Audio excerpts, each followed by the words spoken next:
constitucionales para su aplicación.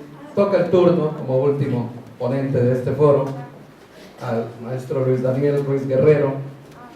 Él es licenciado en Derecho, egresado de la Facultad de Derecho de la Universidad Veracruzana, diplomado en Estudios Electorales, realizado en la Universidad Autónoma Metropolitana, Unidad Iztapalapa, en la Ciudad de México, diplomado en Derecho Procesal Civil y Mercantil, ofrecido por el Instituto Nacional de Posgrado en Derecho, INAPOD, diplomado en Juicios Orales, realizado en el referido Instituto Nacional de INAPOD, diplomado en Derecho Procesal Mercantil, ofrecido por el Instituto Nacional de Posgrado en Derecho, INAPOD, maestría en Derecho Constitucional y Amparo, impartida por la Universidad de Jalapa, en coordinación con la Universidad Autónoma de Tlaxcala, y en sus actividades laborales fue director general de la Dirección de Control y Estadística del Tribunal Superior de Justicia, secretario de acuerdos en diversos juzgados de primera instancia, secretario de Estudio y Cuenta adscrito a la Sala Constitucional del Tribunal Superior de Justicia,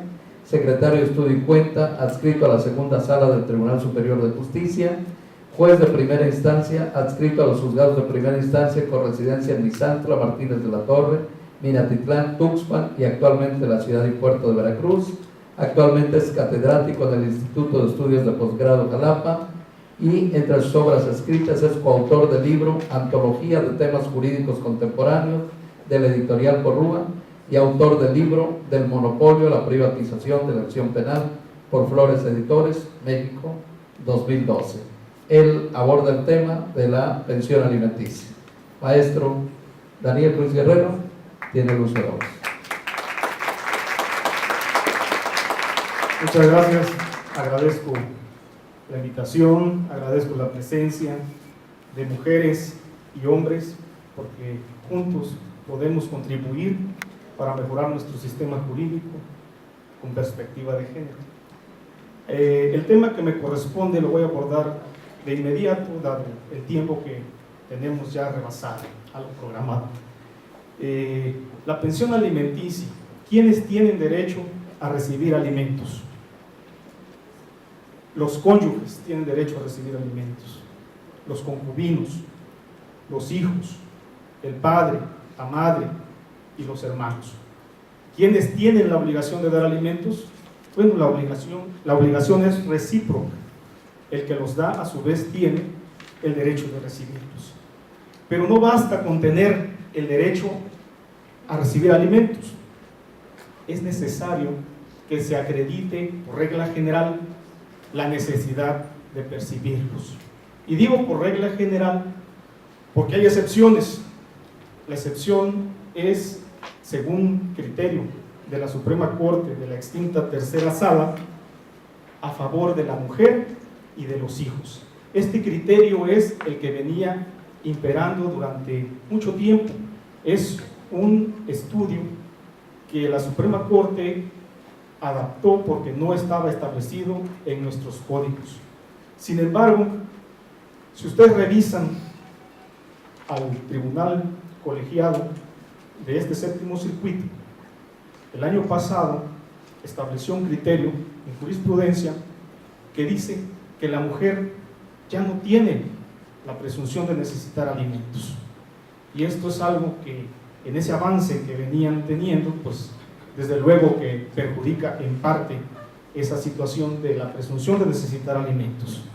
Ese criterio, afortunadamente, existen diversos tribunales y otro tribunal colegiado dice lo contrario.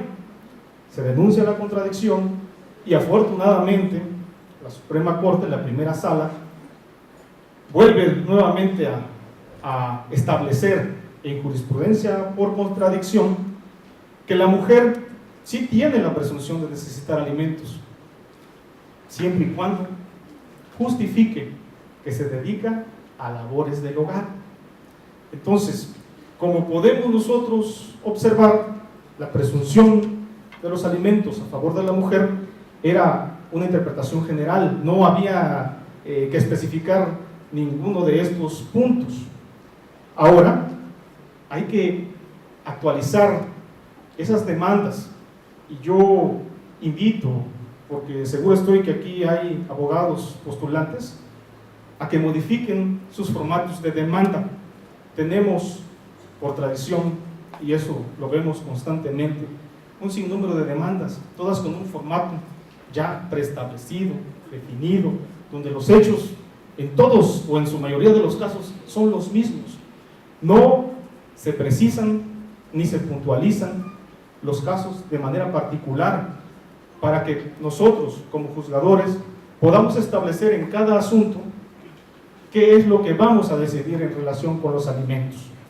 Si no contribuimos de esta forma, muchos asuntos se quedan desafortunadamente con pensiones raquíticas o mínimas, y todo, les vuelvo a repetir, porque no se ha actualizado esos formatos de demanda. Son los mismos, podemos verlos por cantidades, y desafortunadamente caemos en repeticiones incluso de sentencias, y esto creo que no abona en nada para beneficio de las personas que acuden a los juzgados a demandar o a ejercitar este tipo de acciones.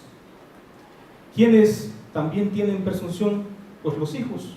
Por cuestión natural, los menores de edad no pueden o no tienen la capacidad de allegarse directamente los alimentos, y desde luego que para ellos existe esa presunción legal de necesitar alimentos. Yo considero que la mujer, no solo en esos casos en que se dedique a las labores del hogar, debe de tener esa presunción. Sabemos, y esto es un hecho real, que las mujeres, aún cuando laboren, siguen manteniendo el hogar, siguen dedicadas de lleno a proporcionar a sus hijos esos alimentos de los cuales carecen por falta de un padre irresponsable. Esas mujeres que día a día han venido superando esas inconsistencias sociales y culturales, se ven inmersas en un problema que nos lleva a la situación de que trabajan, reciben sus ingresos, lo destinan al núcleo familiar, y sin embargo no les alcanza. Cuando les piden o ejercitan la acción en contra del padre de sus hijos, empiezan a existir problemas de tipo intrafamiliar. ¿Por qué razón? Porque en esto influyen diversos factores. Cuando nosotros determinamos un porcentaje o monto de alimentos, giramos el oficio correspondiente al pagador o al administrador del área de trabajo, y este a su vez se encuentra coludido con el deudor alimentario, y antes de aplicar esos porcentajes le avisan indebidamente al deudor alimentario. ¿Y qué pasa en la práctica? Que ocurren situaciones irregulares, como los llamados autoembargos. Otras razones por las cuales los deudores alimentarios se valen para evadir sus responsabilidades, y una de ellas es precisamente los depósitos de persona. El depósito de persona ha venido incrementando en estos últimos años, y esos depósitos de persona no tienen otra sustento cuando los padres lo realizan que evadir la responsabilidad alimentaria. ¿Por qué razón? Porque hay una disposición que dice que si se incorpora al acreedor alimentario al hogar del deudor, pues los alimentos se los va a proporcionar directamente, y de esa manera pues no puede la madre, que en un momento tuvo bajo su guarda y custodia al menor, pues solicitar esas demandas, porque él previamente ya de manera provisional se quedó con el menor para evadir esa responsabilidad. Yo considero y pongo aquí a la consideración de las personas encargadas de la legislatura. Que juntos, con este tipo de foros, podamos ir abonando a la construcción de nuestro sistema jurídico y podamos ir construyendo las bases para que el sistema de justicia, en lo que se refiere a cuestiones familiares, mejore. Es necesario que se pongan en función los juzgados familiares.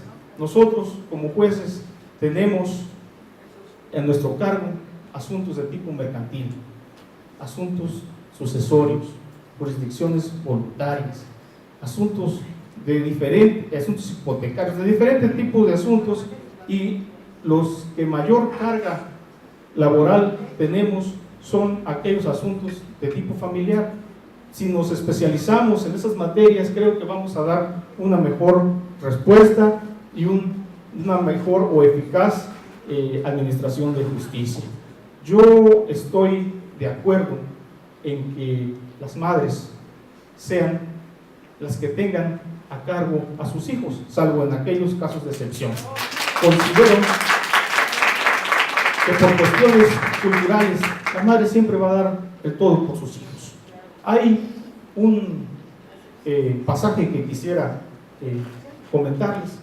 Mi hija tiene 8 años y tiene un librito de cuestiones del cuerpo humano, y me hace el comentario cada vez que tiene cuestiones importantes que decir. Me dice: papá, ¿sabes por qué nosotros queremos mucho a nuestras madres?